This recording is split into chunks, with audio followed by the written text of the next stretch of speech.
Price B to God. ஆண்டவராகிய இயேசு கிறிஸ்து நாமத்துக்கு மகிமை உண்டாவதாக. தேவ பிள்ளைகள இந்த நாளிலும் கூட இப்படியா உங்களை சந்திக்கிறதுல மகிழ்ச்சி அடைகிறேன். சங்கீதம் 112 படிச்சிருப்பீங்க. அதில் தான் சில காரியங்களை படித்துக் கொண்டே வருகிறோம். இன்றைக்கும் அதிலிருந்து ஒரு சில காரியத்தை உங்களோட கூட பகிர்ந்து கொள்ள விரும்புகிறேன். பார்க்கலாமா? குட். ஸோ போன வாரம் என்ன பார்த்தோம்? முதல் வாரம் என்ன பார்த்தோம்? கர்த்தருக்கு பயப்படுறது, அவருடைய கட்டளை கீழ்ப்படுகிறது, இதுவெல்லாம் மனுஷன் வெல்வது கடமையாக இருக்கிறது. It is our duty to fear God and keep His commandments. சரிங்களா? ஸோ அதை நாங்கள் படித்தோம். அடுத்தது என்ன படித்தோம்? அவனுடைய குணாதிசயங்கள், நீதிமானுடைய குணாதிசயங்கள் என்னன்னு சொல்லும் போது, அவன் இரக்கம் உள்ளவன், மன உருக்கம் உள்ளவன், அவன் நீதியாக இருக்கிறவன், அவன் இறங்கி கடன் கொடுக்கிறான், அவன் காரியங்களை நியாயப்படி செய்கிறான், அவன் பயப்படாது இருக்கிறான், அவன் திடமனதாக இருக்கிறான். இந்த பயப்படாது இருக்கிறான்னு தான் போன வாரம் நம்ம கவனிச்சோம் இல்லைங்களா? ஸோ இந்த பயப்படாது இருக்கிறன்னு சொல்லும் பொழுது ரெண்டு விதமான காரியத்தை இந்த பயத்தில் அவன் காணக்கூடியதாக இருக்கிறது. அந்த சீனாய் மேல அடிவாரத்தில் அந்த தேவனுடைய மகிமை இறங்கும் பொழுது மக்கள் பயந்தாங்க இல்லைங்களா? அப்போ மோசே சொல்றாரு, என்ன சொல்றாரு? பயப்படாதிருங்கள், உங்களை சோதிப்பதற்காகவும் நீங்கள் பாவம் செய்யாதபடி தம்மை பற்றும் பயம் உங்களுக்கு முகத்திற்கு முன்பாக திருப்பதற்காகவும் தேவன் உங்களை தந்துடலாம் அப்படின்னு சொன்னா, இந்த பயம் டிஃப்ரெண்ட், இந்த பயம் டிஃப்ரெண்ட் இல்லையா? இதுக்கு உள்ள வித்தியாசத்தை தான் போன வாரத்தில் அங்கே பார்த்தோம். ஸோ இந்த பயம் எப்படிப்பட்ட ஆவினா பயத்தின் ஆவியா இருக்கிறது. அது என்ன பண்ணுதுன்னா, நம்மளை கத்தரை விட்டு தூரப்படுத்துகிறதாக இருக்கிறது. இதெல்லாம் படிச்சு இல்லையா? கத்தரை விட்டு தூரப்படுத்துகிறதா இருக்கிறது, தேவனை விட்டு ஒளிந்து கொள்ளுகிற அனுபவங்களை தருகிறது, நம்ம தனிமையில யாரும் பார்க்கலன்னு செய்யற மாதிரி தப்பிதங்களை செய்ய தூண்டுகிறதாக இருக்கிறது. அது மாத்திரமல்ல, ஆதாம் அந்த கத்தருக்கு அந்த கத்திரத்திலிருந்து மறைந்து கொள்வதற்கு தன் சுயமாக சில காரியங்களை தெரிந்து கொள்கிறான். He is finding a substitute for himself. அதை படித்தோம் இல்லைங்களா? கீழ்ப்படியாம இருக்கிறான், தேவனுடைய அறிவிலே குறைவுபடுகிறான், அவன் விசுவாசம் இல்லாத இருக்கிறான். இதை படித்தோம் இல்லைங்களா? இதுல இன்னைக்கு நான் கொள்ளுகிறது இந்த சப்ஸ்டிடியூட், அதாவது தனக்கென்று உண்டாக்கி கொள்ளுகிறது. தேவன் நியமித்தது ஒன்று, ஆனால் தனக்கென்று அவன் நியமித்துக் கொள்கிற ஒன்றை தான் இந்த நாட்களில் காணப்படுகிறோம். இதே பார்க்கும்போது அந்த பயமுள்ள ஆவிக்கா அதுக்கு ஆப்போசிட் ஆனது தேவன் கொடுக்கிற தேவ பயம். இது ஆபிரகாம் கொடுத்த ஒரு எக்ஸாம்பிள்ல பாக்குறோம். ஆபிரகாம் தேவனுக்கு முன்பாக தைரியமாக நிற்கிறாரு. அவர் தேவனோடு கிட்டி சேர அனுபவம் அவருக்கு இருந்தது. அது மாத்திரம் இல்ல, பாருங்க, தேவன் அவர் தேவையை சந்திக்கிறார். ஸோ ஈசாக்கு பதில் அவர் அந்த ஆடை கொடுக்கிறார். அப்போ ஈசாக்கு பதில் கர்த்தராகிய இயேசு கிறிஸ்துவே நமக்கு ஜீவபலியாக சப்ஸ்டியூட்டாக நமக்கு இந்த உலகத்துல வந்தார். அது காணக்கூடியதாக இருக்கிறார். அவர் முழுமையாக கீழ்ப்படுகிறார், தேவன் அறிகிற அறிவில் இருக்கிறாரு. அவர் திரளான விசுவாசமுடையாக விசுவாசங்கள் தகப்பனா இருக்கிறார். இந்த பயம் விசுவாசத்தை கொடுக்குது. அந்த பயம் பயத்தின் ஆவியை நம்ம சந்தேகம் கொடுக்குது. அதனால தான் பார்த்தோம், தேவன் நமக்கு பயமுள்ள ஆவியை கொடுக்கல, பலமும் அன்பும் தெளிந்த புத்தியில் ஆவியை கொடுத்தான். இதான் நான் போன வாரத்தில் கவனிச்சுல. இதுல நாங்க சொல்ல போறது இந்த சப்ஸ்டியூட். இதை தேவன் எப்படி நமக்கு பதில் கொடுக்கிறார் அப்படிங்கிற காரியத்தை தான் இன்னைக்கு பார்க்க போறோம். இதனால கவனிங்களேன். எரேமியா 2ஆம் அதிகாரம், ஓகே, 2ஆம் அதிகாரம் 13ஆம் வசனத்துல என்ன கவனிக்கிறோம்னா, இந்த வசனத்தை நல்ல கவனிங்க. என் ஜனங்கள் 2 தீமைகளை செய்தார்கள். 2 தீமைகளாம். ஒன்று, ஜீவத்தன் ஊற்றாகிய எண்ணெய் கைவிட்டு விட்டார்கள். 2வது, தண்ணீர் நிற்காத தொட்டிகளாகிய வெடிப்புள்ள தொட்டிகளை தங்களுக்கு வெட்டி கொண்டார்கள். 2 தீமைகள். ஒன்று, ஜீவ ஊற்றை விட்டுட்டாங்க. செகண்ட் என்ன பண்ணாங்கன்னா, அவங்களுக்குன்னு தண்ணி நிற்காத வெடிப்புள்ள தொட்டிகளை உண்டாக்கி கொண்டாங்க. சப்ஸ்டிடியூட். தேவன் தான் ஜீவ ஊற்று, ஆனா அவங்க வேற சப்ஸ்டிடியூட் அவங்க தெரிந்து கொண்டாங்க. அப்போ கிறிஸ்து தான் அந்த ஜீவ ஊற்று. இந்த கிறிஸ்துவல இல்லாம உங்களுக்கு சந்தோஷம் கிடைக்க முடியாது. கிறிஸ்துவில் இல்லாம உங்களுக்கு மகிமை, உங்களுக்கு நித்திய ஜீவன் கிடைக்க முடியாது இல்லைங்களா? அப்ப கிறிஸ்துவுக்குள்ள இருக்கும் பொழுதுதான் பரலோகத்து நன்மைகளும் பூலோகத்து நன்மைகளும் பெறக்கூடியதாக இருக்கிறது. அப்பதான் அந்த மறுபடியும் பிறந்த அனுபவத்தை பெற்றுக் கொள்ளுகிறோம். அப்பதான் இயேசுவோடு இணைந்து கொள்ளுகிறோம், புதிய சிருஷ்டியாக மாறுகிறோம், நம்ம புதிய அடையாளங்களை பெற்றுக் கொள்ளுகிறோம். இந்த அனுபவம் தான் கிறிஸ்து இயேசுக்குள்ள இருக்கிறது. இதுதான் ஜீவ ஊற்று, இதுதான் நித்தியத்துக்கு கொண்டு போகிறது, இதுதான் நித்திய ஜீவனை பெறக்கூடியதா இருக்கிறது. இந்த இயேசு இல்லாம நமக்குன்னு ஒண்ணு உண்டு பண்ணினா அது எப்படி இருக்கும் தெரியுமா? தேவ புள்ளல, அது வெடிப்புள்ள தொட்டியை போல் இருக்கிறது. அப்படின்னா இந்த உலகத்தின் கலாச்சாரங்களும் உலகத்தின் அந்த சம்பிரதாயங்களையும் உலகத்தின் அந்த காரியங்களை நாங்க எடுத்துக்கொண்டு தேவன் நமக்கு நியமித்த காரியங்களை விட்டு விடுகிறோம் அல்லவா? அதைதான் கர்த்தர் சொல்லுகிறார், வெடிப்புள்ள ஒரு தொட்டிகளா இருக்குது. வெடிப்புள்ள தொட்டினா தண்ணி நிற்காது. ஆனா அவங்க அதுதான் நீரூற்று நினைச்சிட்டு இருக்கிறாங்க, அதுதான் தாகம் தீர்ப்பு நினைச்சிட்டு இருக்கிறாங்க. இந்த சிற்றின்பங்கள் தான் என்று சொல்லி அவங்க நினைத்து கொண்டு இருக்கிறாங்க இல்லைங்களா? அப்ப பாருங்களேன், இந்த பாவங்கள் எல்லாம் இந்த தேவன் இல்லாத வாழ்க்கையில இந்த பேராசை, பெருந்திண்டி, கோபம், சோம்பேறித்தனம், இச்சை, பொறாமை, பெருமை இதெல்லாம் வந்து தங்களுடைய ஆத்துமாவை ஆண்டவரே நெருக்கி விடுகிறது தேவ பிள்ளைல. தேவன் இல்லாத ஒரு வாழ்க்கையில, அதாவது when God is absent in one's life, all these things will come and then will come and என்ன பண்ணும் தெரியுமா, அப்படி நெருக்கி விடும். அவைகள் வந்து it will just quench, it will not quench his thirst. அது இன்னும் அதிகமாக அந்த thirst கொண்டாடும். அதாவது இன்னும் அதிகமான தாகத்தை ஏற்படுத்தும் தேவ பிள்ளைல. ஒரு பொய் சொன்னீங்கன்னா இன்னொரு பொய் சொல்லணும், ஒரு இச்சையை மறைக்கிறதுக்கு இன்னும் பெரிய ஒரு பொய் சொல்லணும், ஒரு திருட்டுத்தனத்தை மறைக்கிறதுக்கு இன்னும், இப்படியே உன்னை பாவத்தின் ஆழத்துக்குள்ள அந்த உளையான சேற்றிற்குள்ளே உன்னை தள்ளி விடுகிறது. அதனால்தான் don't find a substitute for yourself. உனக்குன்னு ஒரு காரியத்தை எடுத்துக்கொள்ளாது. கர்த்தர் என்ன சொல்லியிருக்கிறார், கர்த்தர் வேதம் என்ன சொல்லியிருக்கிறது, கர்த்தர் வார்த்தை என்ன சொல்லுகிறதுன்னு சொல்லி அந்த வார்த்தையில் நிலைத்திருக்கும் பொழுதுதான் நாங்கள் ஆசீர்வாதங்களை பெற்றுக்கொள்ள முடியும். அந்த கவனி உனக்கு கொஞ்சம் தயவுசெய்து சிந்தித்து பாருங்க. ஆண்டவர் சொல்றாரு, நீ இடைவிடாமல் ஜெபம் பண்ணு. ஆண்டவர் சொல்றாரு, இரவும் பகலும் கர்த்தர் வேதத்தில் தியானமாயிரு. நீ பாவம் செய்யாதபடி உன் கர்த்தர் வார்த்தையை இருதயத்தில் வைத்துக்கொள்ளு.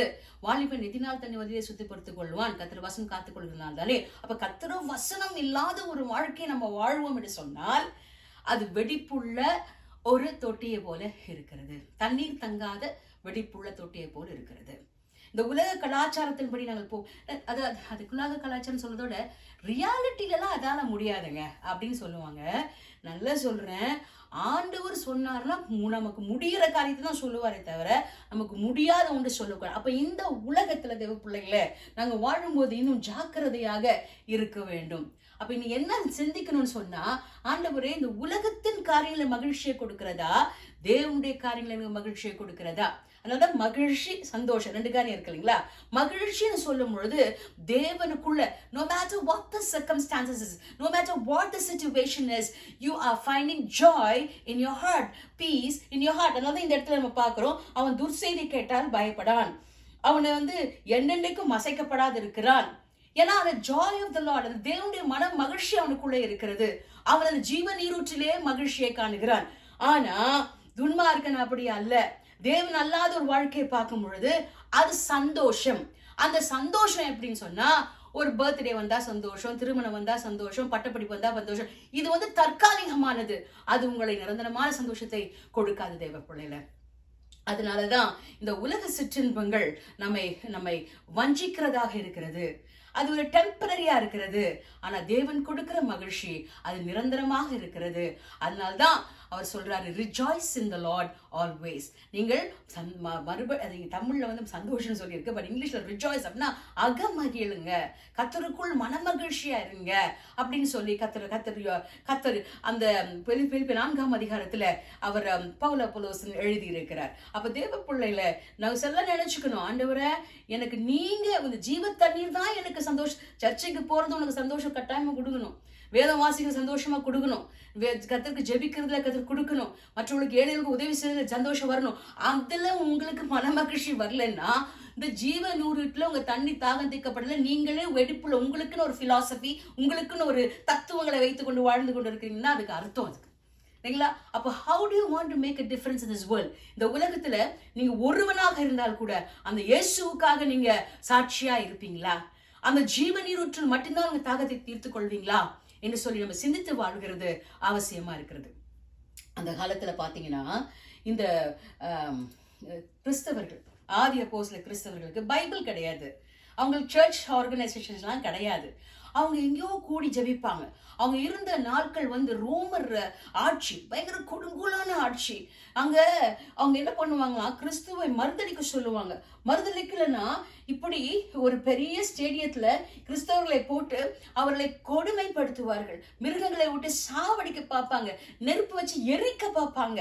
அப்படின்னா அந்த பக்தியில அவங்க இந்த சத்தியத்துக்காக உண்மையா இருந்து அவங்க வாழ்ந்து நமக்கு இன்னைக்கு இந்த அழகான ஒரு வேதத்தையும் கொடுத்து சபை ஸ்ட்ரக்சரையும் கொடுத்து நம்ம வாழ வச்சிருக்கிறாங்க. தேவ பிள்ளை அதை நம்ம சிந்தித்து பார்க்கணும். அந்த காலத்துல ரோமர் ஆட்சியில் எப்படின்னு சொன்னா என்ன சொல்லுவாங்களா, ராயனே தேவன்னு சொல்லணும், கிரைஸ்ட் இஸ் லார்ட் இல்ல, கிறிஸ்து தேவன் ஆண்டவர் என்று சொல்லக்கூடாது. இது சொல்லலைன்னு சொன்னா இப்படிப்பட்ட ஒரு பயங்கரமான ஒரு காரியத்துல கொண்டு வந்துருவாங்க. அவங்களுடைய கலாச்சாரங்கள் பயங்கரமாக இருந்த அந்த ரோமருடைய கலாச்சாரங்கள். அவங்க என்ன பண்ணுவாங்க தெரியுமா, அந்த காலத்துல இந்த இந்த மாதிரி ஸ்டேடியத்துல என்ன பண்ணுவாங்களாம், ஒரு கதை சொல்றேன் கேளுங்க. அந்த ஸ்டேடியத்துல நிறைய மக்களை உள்ள கொண்டு வந்து அங்க சண்டை போட வைப்பாங்களாம். சண்டை போட வச்சு அதுல அதுல யாரு அந்த ரத்தம் சொட்டி சாக வரைக்கும் அவங்க சண்டை போடணும். அப்போ ஒரு நாள் ஒரு மாங்க் இருந்தாரு, அவரு பேரு டெலிமேக்கஸ். அவர் வந்து கத்தர் அந்த ரோமருக்கு வர சொன்னாராமா. அவர் அந்த ரோமர் புறைக்கு வருகிறார். வந்தா எல்லாரும் இங்க ஓடுறாங்களா, எங்க ஓடுறாங்க எல்லாரும் அவசரமா பார்த்தா எல்லாம் ஸ்டேடியத்துக்கு போறாங்களாம். இவரும் அந்த ஸ்டேடியத்துக்குள்ள போய் பாக்குறாரு. ஸ்டேடியத்துக்குள்ள பார்க்கும்போது அந்த 2 ஆளுங்கள் முன்னாடி நிற்கிறாங்க. அவங்க உடனே அந்த கேம் ஸ்டார்ட் ஆக போகுது. என்ன கேம்னா, அவங்க ஒருத்தரை அடிச்சு ரத்தத்துல விழுந்து சாவுறது தான் அந்த கேமே. இதை பார்த்து கைத்தட்டி ரத்த வெறி பிடித்தவர்களாக அவங்க இருக்கிறாங்க. ஸோ சொல்லிட்டாங்க, வி சல்யூட், நாங்க ரோம அதிகாரிகளை சல்யூட் பண்றோம், நாங்க சாக போறோம் அப்படின்னு சொல்றாங்களாம் அந்த இடத்துல. அப்ப இவர் பார்த்துக்கிட்டே இருக்கிறாரு. இவரால் அதை ஏத்துக்கொள்ள முடியல.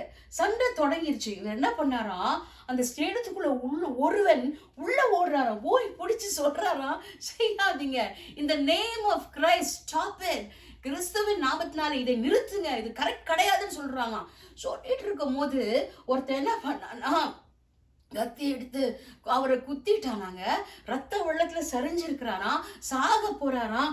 அப்பயும் சொல்றாராம், இந்த name of Christ stop it, கிறிஸ்துவின் நாமத்தால் இதை நிறுத்துங்க அப்படின்னு சொல்றாராம். அப்படியே அவர் மறித்து போகிறார். தேவ பிள்ளைல அவர் மறித்து போயிட்டாரு. நல்லா கவனிங்க, மறித்து போயிட்டாரு. ஸ்டேடியமே அப்படியே இத நடுநடுங்கி இருக்கா, அமைதலா இருக்கிறது.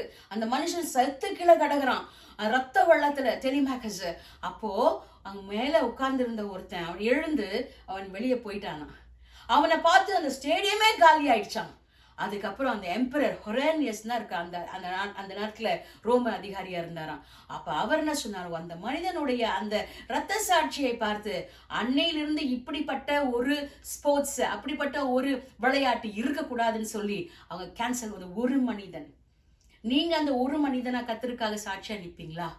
அந்த நீஜொன்றாக தேவனுடைய பற்றி கொண்டு வாழ்வீங்களா? இந்த உலகத்தோடு கூட சம்பந்தம் கலந்து காம்ப்ரமைஸ் பண்ணி போவீங்களான்னு சொல்லி சிந்தித்து பாருங்க. தேவன் சொல்லுகிறார், நீ ஜீவ நீரூற்ற விட்டுறாத, நீ என்னை பற்றி கொண்டிரு. இஸ்ரவேல் ஜனங்கள் ஜீவனை விட்டு விட்டாங்க, வெடிப்புள்ள தண்ணி தங்காத வெடிப்புல சொல்லி கொண்டாங்க. அது ரெண்டும் தீமை என்று சொல்லி கர்த்தர் சொல்லுகிறார். அந்த தீமை உங்களில் எங்களுக்கு காணப்படக்கூடாது. கர்த்தருக்காக நாங்கள் சாட்சியாக நிற்கணும். இன்னைக்கும் இந்த கொலாசியம் நிற்குது தேவ பிள்ளைல. அந்த ஐயா அந்த ஒரு மனிதனாலதான், இந்த டெலிமேக்கஸ்னாலதான் அந்த ஸ்போர்ட்ஸை நிறுத்திட்டாங்க, அந்த விளையாட்டை நிறுத்திட்டாங்க. Can you and I make one difference in this world for Christ? கிறிஸ்துவுக்காக நம்ம அப்படிப்பட்ட ஒரு ஜீவனுரிற்று நாங்கள் பின்பற்றுள்ளாக உலகத்தோடு சம்பந்தம் கலக்காம கர்த்தருக்காக நாங்கள் ஜீவிப்போமா? கண்களை மூடி ஜெபிக்கலாமா? அன்பான இயேசப்பா, எவ்வளோ ஒரு பெரிய சாட்சியை நாங்கள் கேட்டு இருக்கிறோம் ஆண்டவரே. நீங்க விரும்புகிற அந்த பரிசுத்தம் எங்களை காணப்படத்தக்கதா எங்களை ஒப்பு கொடுக்கிறோம் ஆண்டவரே. அந்த ஜீவ நீரூற்றாகிய உண்மை நாங்கள் விட்டு போகக்கூடாதப்பா.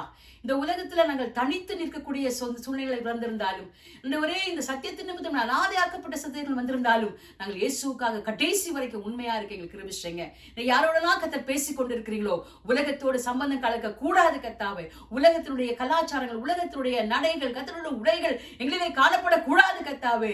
என் இயேசுக்காக நாங்கள் சாட்சியாய் ஜீவிச்சு உடைய வருகையில் வந்த எங்களுக்கு கிருபிச்சீங்க. இதை கேட்ட சத்தியத்தாங்கள் என்றைக்கும் மறந்து போகக்கூடாது கர்த்தாவே. இதயத்திலே ஆண்டவரே 100 ஆண்டவரே விளைகிற அந்த விதைகளை போல் விழுக்கிறவே செய்வீராக. நல்ல நிலமாய் இதயத்தை மாற்றி அமைப்பீராக. இன்னைக்கு கொடுக்க போற மகிதியான வழியில பொறுப்படிப்பீராக. செய்தி ஆசீர்வதிப்பீராக. கர்த்தர் மகிமை எடுத்துக் கொள்வீராக. துதி கன மகிமை யாவுக்கு செலுத்துகிறேன் இப்ப இயேசுவின் நாமத்தில் கேட்கிறேன் சொல்ல பிதாவே. ஆமென், ஆமென், ஆமென். Praise God, praise God.